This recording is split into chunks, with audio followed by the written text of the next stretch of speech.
Hi, it's Joe Morgan with the Tech Leaders Spotlight podcast, where we interview tech leaders to learn about their journey and leadership lessons learned along the way.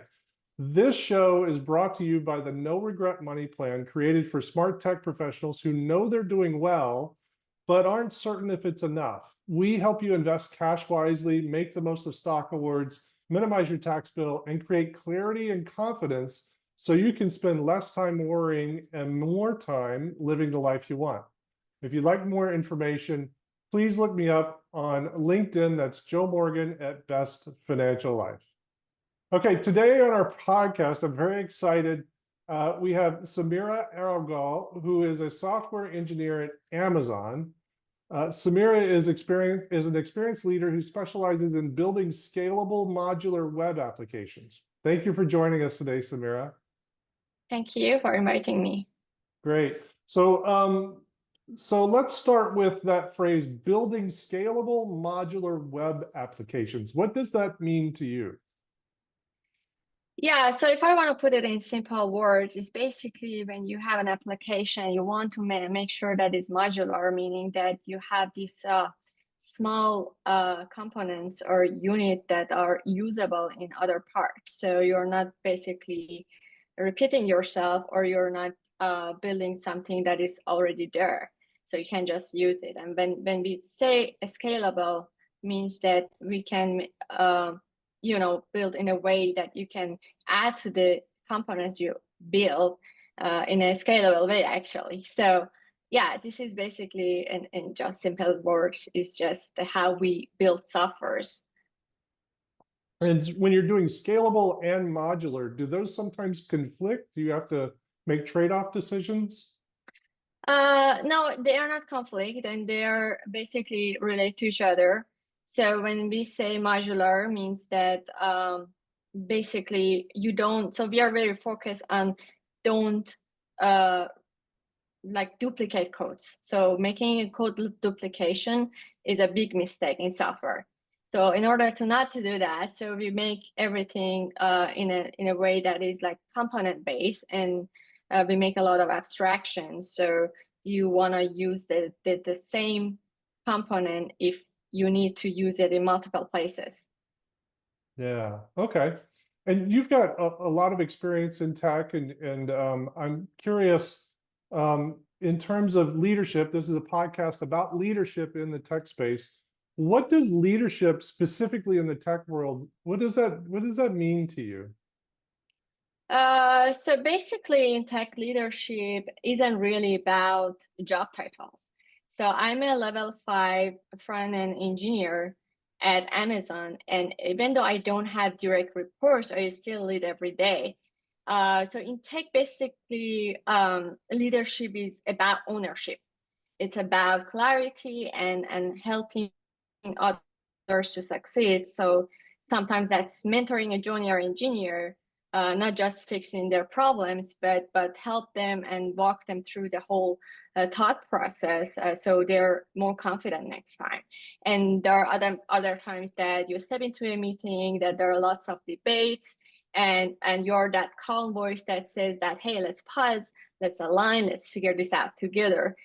So honestly, a lot of leaderships comes down to the example you set. For example, when you're giving feedback in code reviews, so people notice that.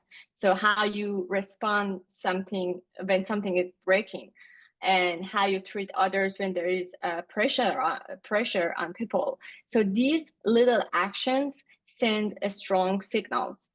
And at Amazon, specifically, we talk a lot about raising bar, and I think leadership is about raising bar, not just for yourself, but also for the people around you. So to me, the best leaders are the ones who make this environment where people feel safe to ask questions, to innovate, and even fail without fear. So this is very important. And I think that kind of leadership is this I try every day. I might not be fully successful, but I'm moving towards that path. And yeah, and that's the whole meaning of the leadership. But Yeah, that's great. So a couple of things I want to pull out of there and point out. So number one, don't have to have direct reports. That's so true. And I love that. It's been my experience as well in my world. But then also you said a lot of things that revolve around communication and also behavior.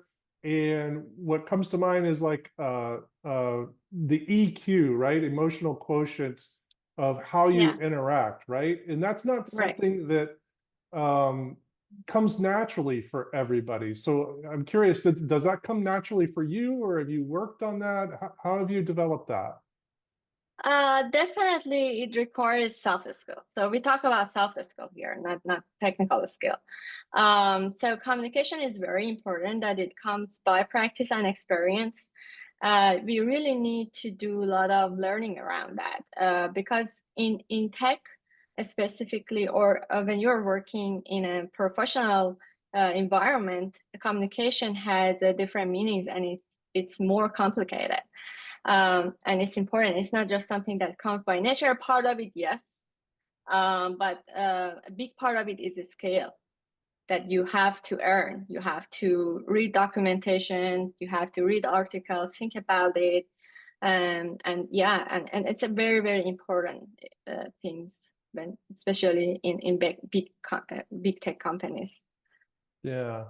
And was that something that you knew that you would, a skill that you knew you would have to develop when you got into this industry, or was that kind of a If I'm surprise? yeah, if I want to be completely honest with you, it came with surprise a lot of Yeah. times. So it's important that who you are working with. Like, I mean, it's important who is your manager, who is your mentor, because those are the ones who can help you in communication and all these soft skills. Especially if you're coming from like a small size company or mid-sized companies and you're joining into big companies, communication is a key. The way you're talking with people, the way you're like sending Slack messages, the way you want to communicate your work, um, everything, all of these are part of the communication. And the good communication is really impacting your career path. So for me, I was surprised a lot of places. And my managers helped me a lot in that. So there were times that basically I wasn't really good communicator because, Mm. you know, most of us, I mean, tech people, I believe we are mainly very introvert people Hmm. because what we want is to stay like at our desk and just code and don't talk with people. I think I'm one of them. So, so I think most of the computer scientists, most of the people who are in tech, they are they really want to stay in their cave and coding. Yeah. But that's not something that this is not gonna work. If you're working in a big tech companies, if you want to grow, that's not the way that you can grow. You Yeah. definitely need to, start communicating well. And communicating is not about talking with people. It's about Yeah. how you're talking with people. Yeah, it's really hard because in addition to wanting to stay in your cave, other things that I've heard is that tech people like to solve problems directly, solve them Yeah, quickly, be efficient, and right. oftentimes that works against the communication skills that you need because we're all human and uh, we need to interrelate in a way that we can accept those communications as opposed to just simply being direct and always going right to the answer. Exactly. And Joey, I think this is very interesting that maybe people outside of the tech companies don't know that. But when you get promotion, when you like go to the next level, you actually code less. Mm. You code less, but you communicate more, like by writing design document, by involving more in meetings.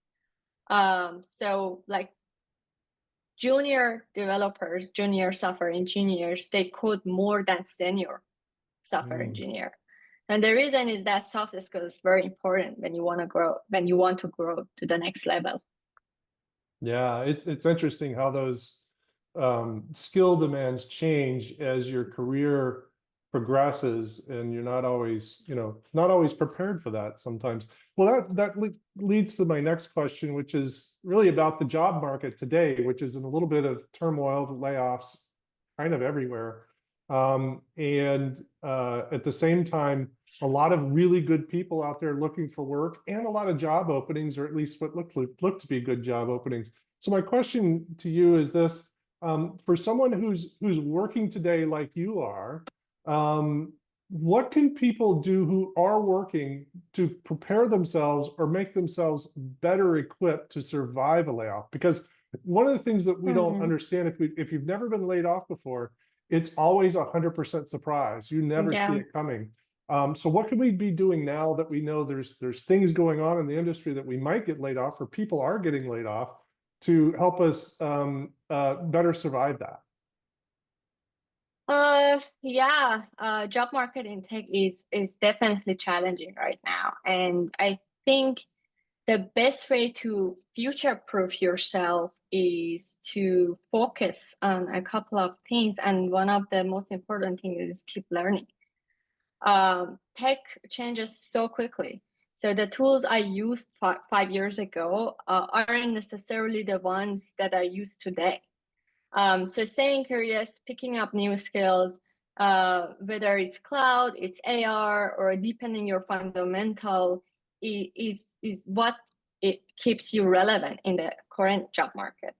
And the other thing is network and relationships is very important, because really opportunities often come through people. Some of the best projects I've been invited at the companies was because I had a casual conversation with one of my colleagues, for example.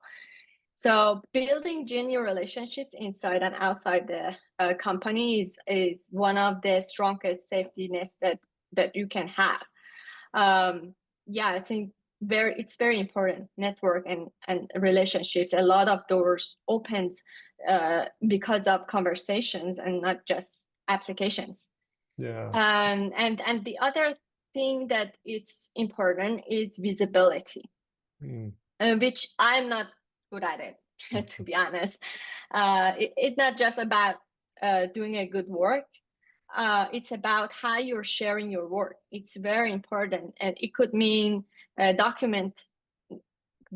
speaking up in meetings, or even posting whatever you learn in social media like LinkedIn. So when people know what you're capable of, doors open much faster. So I think visibility is super important. It's basically, I would say that this is also part of the good communication. Yeah, and the networking too, right? Because when you're networking, you're Yeah. sharing. And you mentioned networking outside of the company. In my industry, the financial industry, that was always very hard to do. How is that in your industry?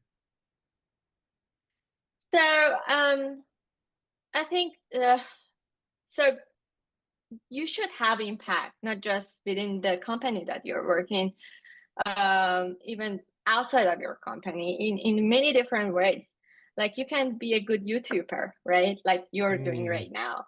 I know a lot of tech people who one of them was my mentor, who they are very active in YouTube. They share what they learned and they teach to people. They write documentation and they share it in a website like Medium that is basically for developers. All these things, it really helps to have a good network. Yeah, that's great. Some really good practical things there. Okay, great. So let's move forward. So one question that I ask everybody on the podcast: if you could go back time just 5 years and give yourself some advice, personal advice, career advice, I mean, personal career advice, not like, which company you should work for, but, you personally, what would it be? What would that advice be? I would say buy Bitcoin. Yeah, 5 years ago? I think Definitely so, 10 right? years ago. Oh yeah, yes, but still. Yeah. But yeah, you said that. Yeah, that's a good question. That's a very good question. I think if I could go back 5 years, I would tell myself to trust your skill more and stop holding back. So back then, I often thought that I needed to be 100% sure before I spoke up or volunteer for a project. What I learned, especially at Amazon, is that you don't really need to be perfect before you contribute. And I really, this was my bug because I'm perfectionist, basically. So sometimes your perspective, even early, can help the team. That idea can move the whole team forward. So you don't really have to be perfect. And what else? I think the other thing I would say is that growth is not about technical skills. I think we already talked about it, but it's important. It's important, yeah. So basically, technical skills still important. It's still important that you know your job and you know what you're doing, but relationships are just as important. And I think some of my biggest career growth moments have came not from a line of code or a project I had. It was from a mentor who gave me feedback on the right time. So, or a peer who pushed me to think differently. I would basically tell myself that invest in those connections as early as possible. And then, yeah, it's the other thing I can add is balance. Is that our balance is very important in tech, especially in tech. It's easy to let work consume you because there's always more to do. But when you take care of yourself and your life outside of work, you actually show up stronger at work. And this is very important to understand. Like for me, becoming a mom really highlighted that. I recently, last year, I had my first baby. Oh, So congratulations. thank you so much. Yeah, so it forced me to prioritize and balance. And I think that actually made me a lot better at my job. So I think, yeah, balance, it's not something optional. It's part of long-term success. Which is hard because you're always under a lot of pressure, that you have deadline, you have a lot of work to do, and it's a challenge to understand that, hey, you need some time for yourself. You need to go out and walk. Yeah, absolutely. That's great. Thanks so much for sharing your time and energy today, Samira. Of course. Great tips, practical tips, and things to move forward. Really appreciate it. Just as a reminder, this is sponsored by the No Regret Money Plan, where tech leaders gain clarity and control of their finances so they can live out the rest of their life with intention. If you want to know more about us, look me up on LinkedIn, Joe Morgan at Best Financial Life. Thanks, Samira. Thank you.